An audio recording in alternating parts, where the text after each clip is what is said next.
Why didn't you speak up when you were humiliated in front of the whole town? Because, General, dignity needs no shouting.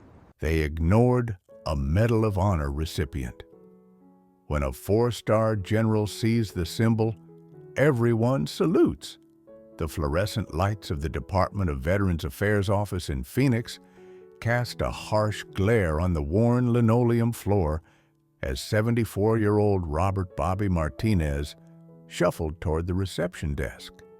His cane tapped rhythmically against the ground, a sound that had become as familiar to him as his own heartbeat over the past 5 years since losing his left leg to diabetes complications.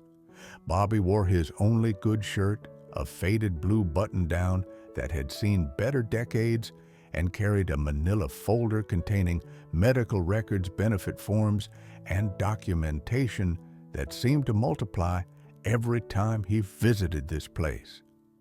Around his neck, barely visible beneath his collar, hung a small ribbon that most people wouldn't recognize.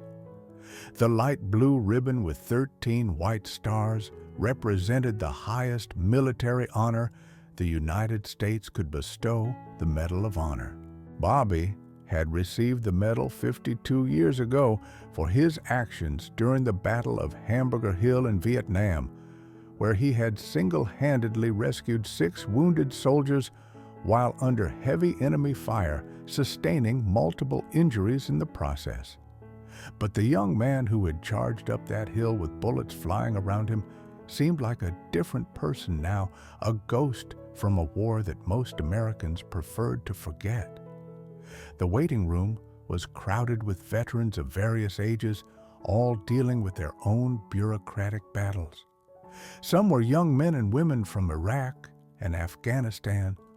Others were graying Vietnam veterans like Bobby, and a few were elderly Korean War veterans who moved with the careful precision of men who had learned to navigate the world with bodies that had been broken by service and time. Bobby approached the reception desk, where a young clerk named Jennifer was typing rapidly on her computer, her attention focused entirely on her screen.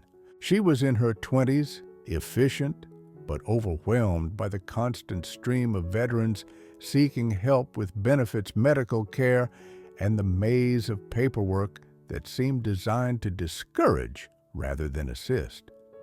"Excuse me," Bobby said quietly, his voice carrying the soft accent of his New Mexico upbringing. Jennifer held up one finger without looking up. "Just a minute, I'm finishing something." Bobby waited patiently, as he had learned to do during his many visits to this office over the years. He understood that the clerks were overworked and understaffed, dealing with hundreds of cases every week. He didn't take their brusque manner personally. He had learned long ago that anger and impatience only made these situations worse. After several minutes, Jennifer finally looked up. "How can I help you?" "I have an appointment at 2:30 with Ms. Rodriguez about my disability claim appeal," Bobby said, showing her his appointment card. Jennifer glanced at the card and then at her computer screen. "I don't see you in the system. Are you sure you have an appointment today?" Bobby felt the familiar knot forming in his stomach, the same feeling he got every time he had to navigate the bureaucratic maze of veteran services. He had been fighting for proper disability compensation for 3 years now, ever since his diabetes had worsened and forced him to have his leg amputated. The VA had initially denied his claim, arguing that his diabetes wasn't service-connected, despite medical evidence linking it to Agent Orange exposure during his time in Vietnam. "I'm certain about the appointment," Bobby said, pulling out his phone to show Jennifer the confirmation email. "I received this last week." Jennifer squinted at the phone screen, then typed something into her computer. "I'm sorry, but Ms. Rodriguez called in sick today. Her appointments were supposed to be rescheduled, but she but it looks like no one contacted you." Bobby's shoulders sagged slightly. This was the third time in 2 months that his appointment had been canceled or rescheduled at the last minute. Each cancellation meant another month of waiting, another month of struggling to pay for his medications and medical equipment on his meager Social Security income. "When can I reschedule?" he asked, trying to keep the disappointment out of his voice. "Let me check," Jennifer said, clicking through several screens. "The earliest I can get you in is 6 weeks from now, November 15th at 10 a.m. 6 more weeks?" Bobby calculated quickly in his head that would put him dangerously close to running out of his current medications, and his prosthetic leg needed adjustments that he couldn't afford without VA assistance. "Is there anyone else I could speak with today? I've been waiting for this appeal for 3 years, and..." "Sir, I understand your frustration, but everyone else is booked solid. The November appointment is the best I can do." Behind Bobby, the waiting room was filling up with more veterans, and he could feel their impatience as the line grew longer. He knew that arguing with Jennifer wouldn't help. She was just doing her job within a system that seemed designed to wear people down. "I'll take the November appointment," he said quietly. As Jennifer printed out his new appointment card, Bobby noticed a young veteran in line behind him. A woman who couldn't have been more than 25, wearing a Desert Storm cap and leaning heavily on crutches.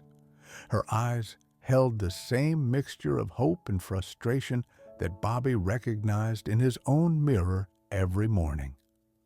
"Thank you," Bobby said to Jennifer, taking his appointment card and stepping aside.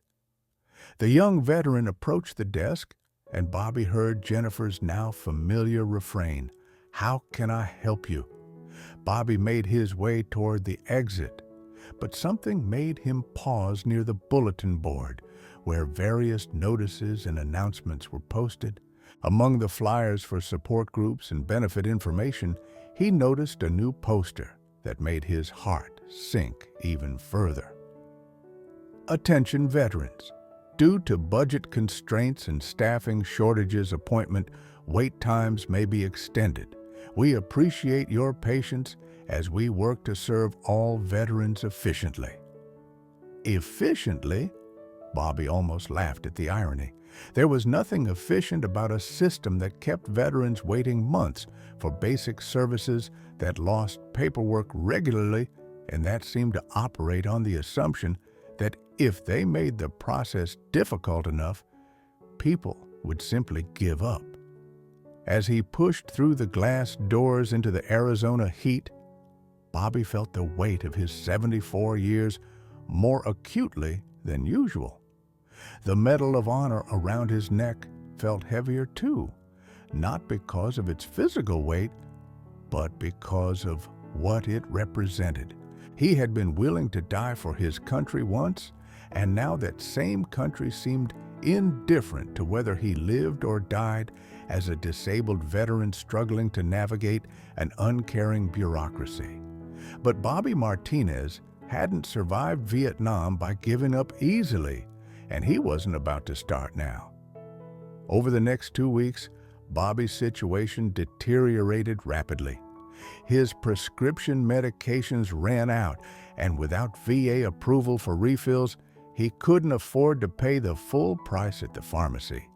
His prosthetic leg, which hadn't been properly adjusted in months, was causing painful sores that made walking increasingly difficult. Bobby had tried calling the VA office multiple times, but each call resulted in the same response: he would need to wait for his scheduled appointment in November. The automated phone system seemed designed to discourage callers, with long hold times and multiple transfers that often ended with disconnected calls. Desperate for help, Bobby decided to visit the VA office again, hoping that someone might be able to see him as a walk-in patient. He arrived early in the morning before the office officially opened and joined a line of other veterans who had the same idea. The security guard who unlocked the doors was a middle-aged man named Frank, who had worked at the VA for 15 years. Frank recognized many of the regular visitors, including Bobby, and he often went out of his way to be helpful within the constraints of his position. "Morning, Mr. Martinez," Frank said as Bobby entered the building. "Back again so soon." "My medications ran out, Frank. I'm hoping someone can help me today, even without an appointment." Frank's expression was sympathetic, but not hopeful. "You know how it is, Bobby. They're pretty strict about the appointment system. But you can try talking to the duty officer. Sometimes they can make exceptions for emergencies." Bobby made his way to the reception desk where a different clerk was working the morning shift. This one was older, perhaps in her 50s, with graying hair and the tired expression of someone who had been dealing with bureaucracy for too long. "I need to speak with someone about getting my medications refilled," Bobby explained. "I've been waiting for an appeal hearing for 3 years, and my prescriptions have run out."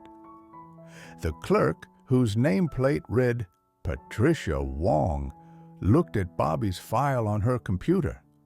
"Sir, I see that you have an appointment scheduled for November 15th.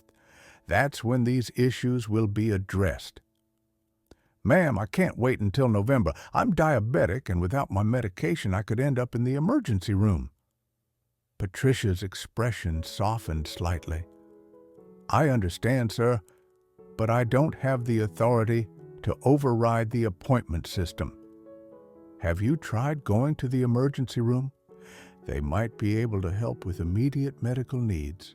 Bobby had indeed considered the emergency room, but he knew that would result in bills he couldn't afford, and it wouldn't solve the underlying problem with his VA benefits. He was caught in a bureaucratic catch-22. He couldn't get his benefits approved without an appointment, but he couldn't survive until the appointment without the benefits.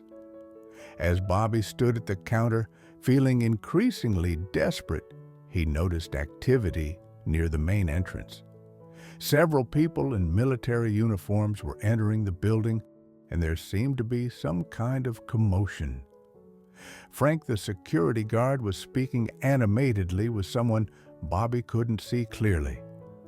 "Excuse me for a moment," Patricia said, looking toward the entrance with curiosity. Bobby turned to see what was happening and noticed that the uniformed visitors weren't typical VA staff. These were high-ranking military officers, and judging by the deference being shown by the VA employees, someone very important had just arrived. Through the crowd, Bobby caught a glimpse of a man in an army dress uniform with more stars on his shoulders than Bobby had seen in one place since his Medal of Honor ceremony decades ago.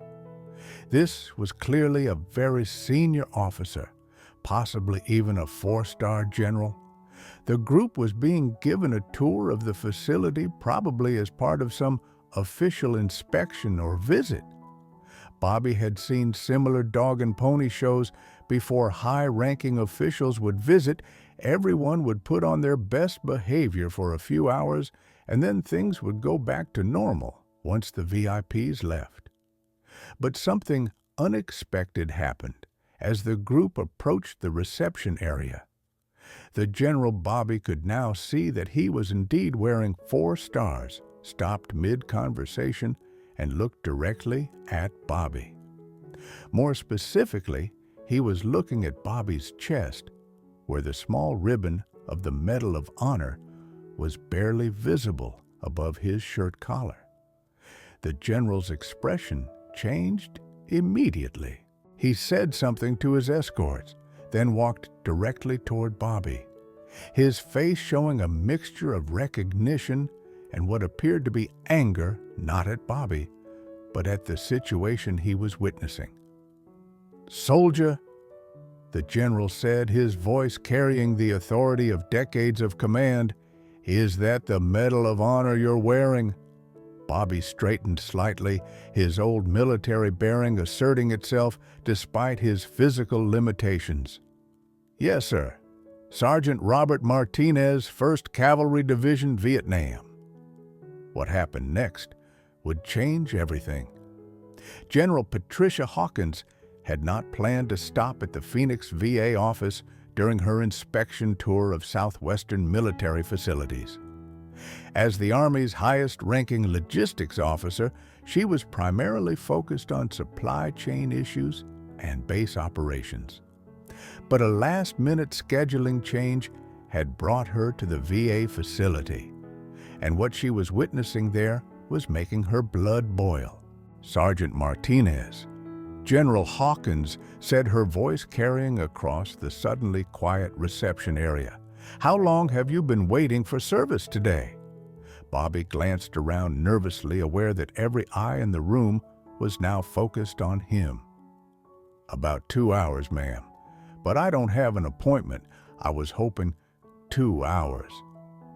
The general's voice rose slightly, and Bobby could see the VA staff beginning to look uncomfortable. "And what service are you seeking?" Bobby hesitated.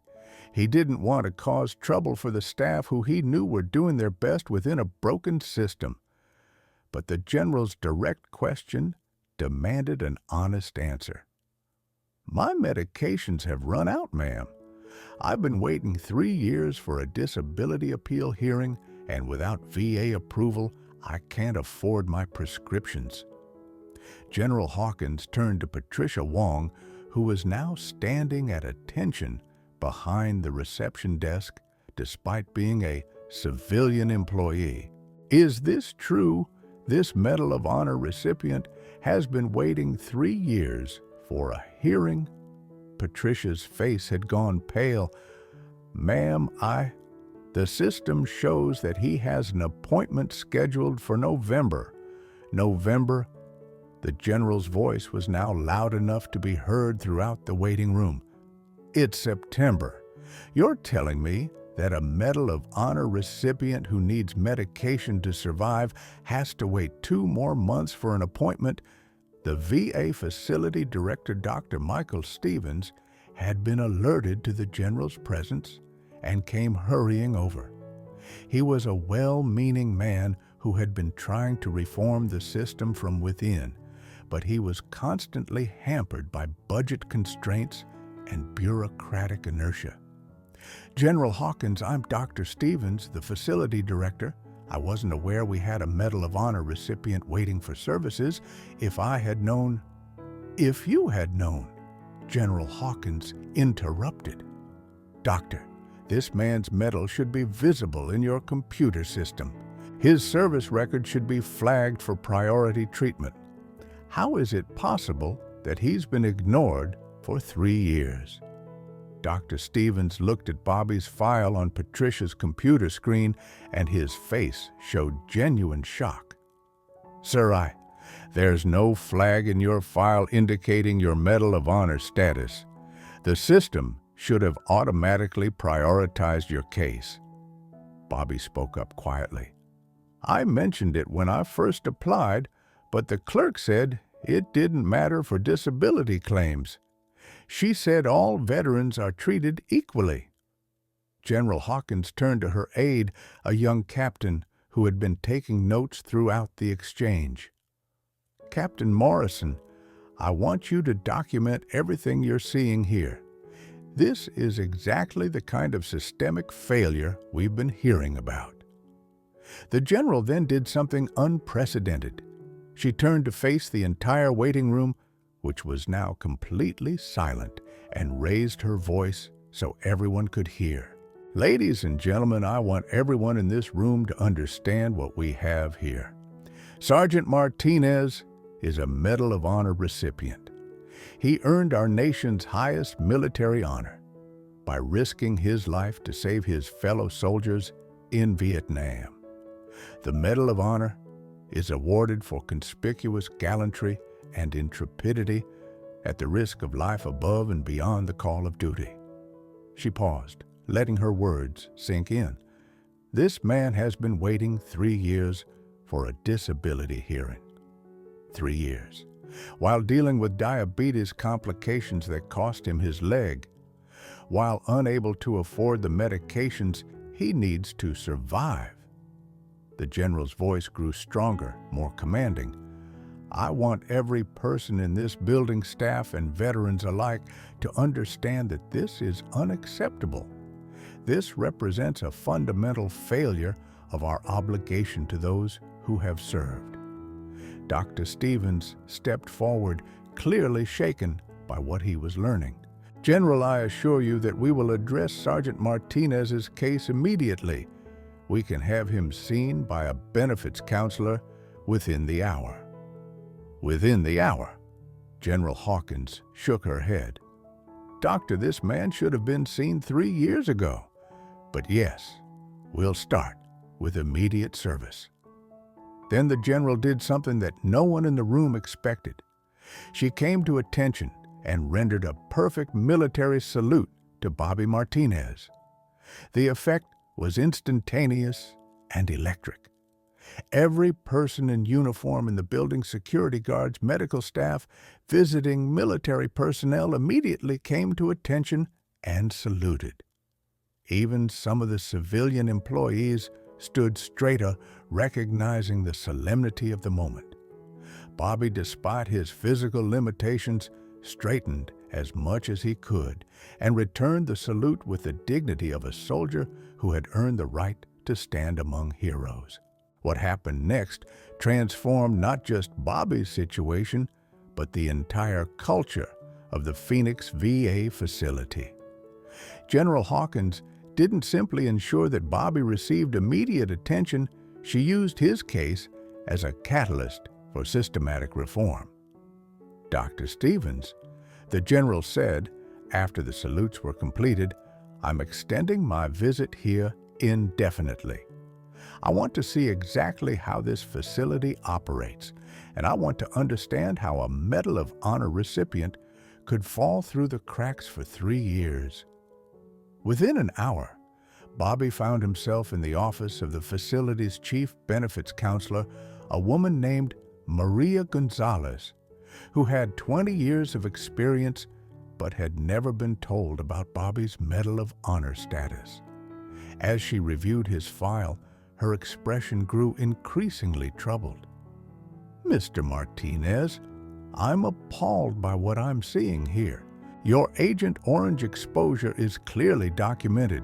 Your diabetes is obviously service-connected, and your case should have been fast-tracked from the beginning. Bobby sat quietly as Maria worked through his paperwork, making phone calls and entering data into various computer systems.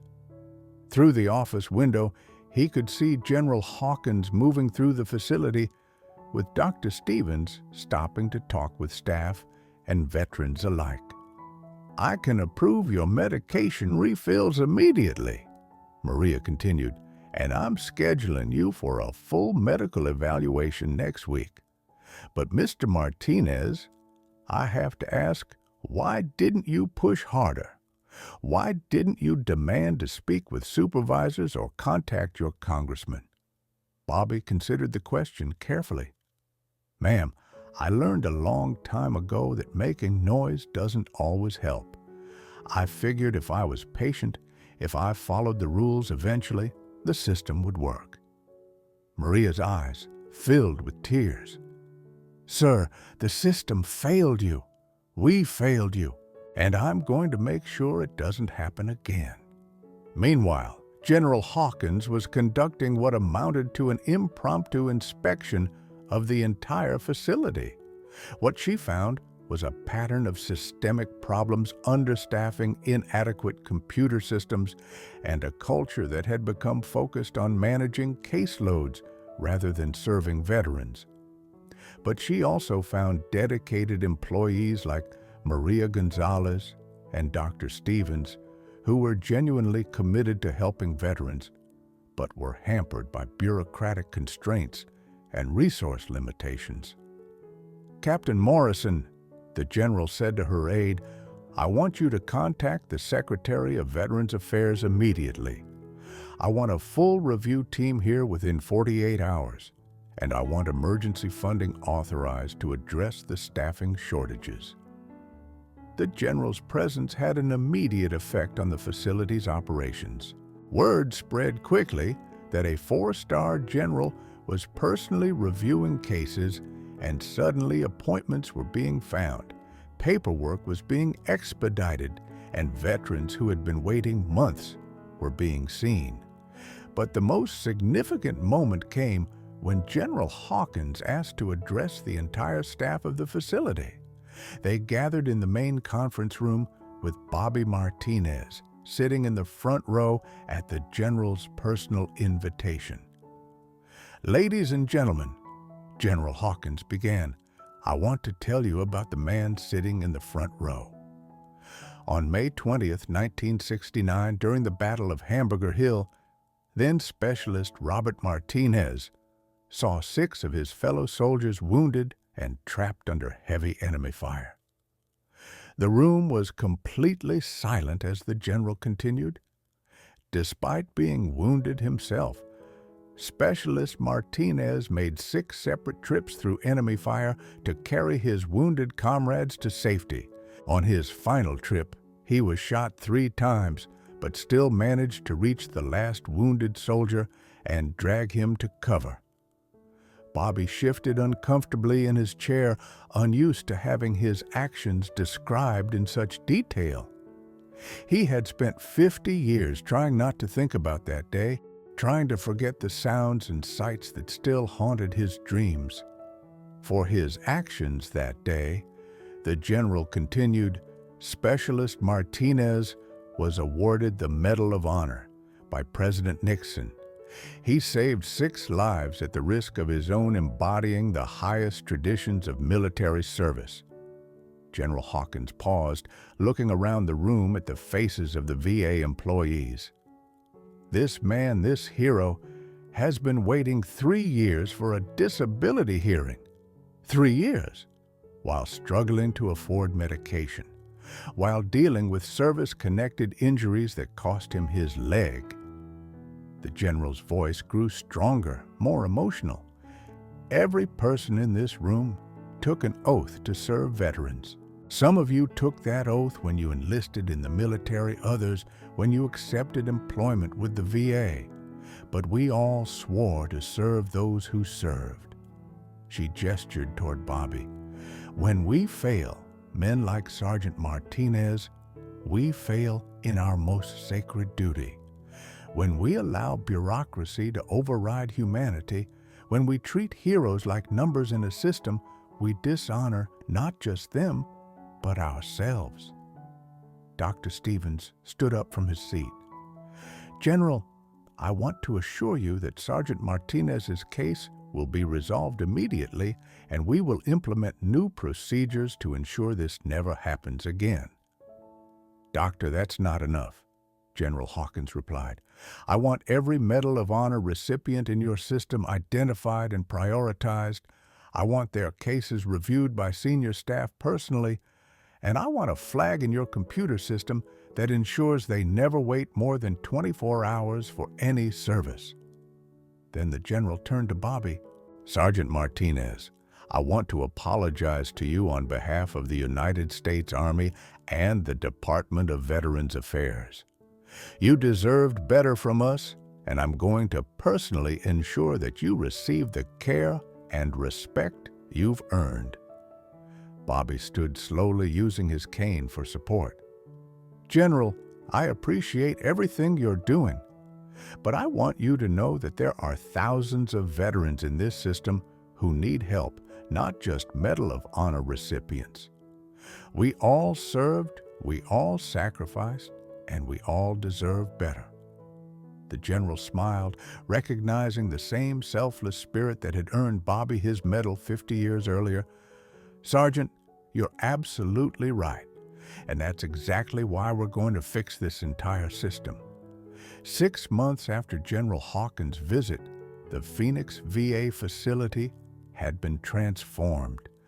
Bobby Martinez's case had become a catalyst for nationwide reforms in how the VA treated Medal of Honor recipients and veterans in general. The Martinez Protocol, as it came to be known, required that all Medal of Honor recipients be automatically flagged in the VA system for priority treatment. But more importantly, the protocol established new standards for all veterans, reducing wait times and improving communication between departments. Bobby's own situation had been completely resolved. His disability claim was approved retroactively, providing him with 3 years of back pay that allowed him to move into a better apartment and afford proper medical care. His prosthetic leg was replaced with a state-of-the-art model, and he received comprehensive treatment for his diabetes and other service-connected conditions. But Bobby didn't simply fade back into quiet retirement. General Hawkins had asked him to serve as a patient advocate for the VA, helping other veterans navigate the system and ensuring that his experience wasn't repeated. He accepted the position, gladly finding new purpose in helping his fellow veterans. The young female veteran Bobby had seen in line that first day, Staff Sergeant Maria Santos, became one of his first success stories. With Bobby's advocacy and the new protocols in place, her disability claim was processed in 3 weeks instead of 3 years. Dr. Stevens remained as facility director, but with significantly more resources and support. The facility received additional funding for staff and computer system upgrades, and employee morale improved dramatically as they were finally able to provide the level of service they had always wanted to deliver. General Hawkins was promoted to head the Pentagon's new Veterans Affairs Liaison Office, a position created specifically to ensure better coordination between the military and VA systems. She kept a photo of Bobby Martinez on her desk as a reminder of why her work mattered.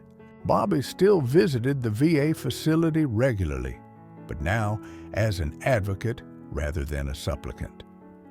The same reception desk where he had once been ignored now displayed a small plaque in honor of Medal of Honor recipient Robert Martinez and all veterans who served with distinction. The most meaningful change for Bobby was personal. For the first time in decades, he felt that his service was truly valued and that his sacrifice had meaning beyond the medal around his neck. Sometimes he would tell other veterans, it takes a crisis to create change, but when change comes, it can transform everything.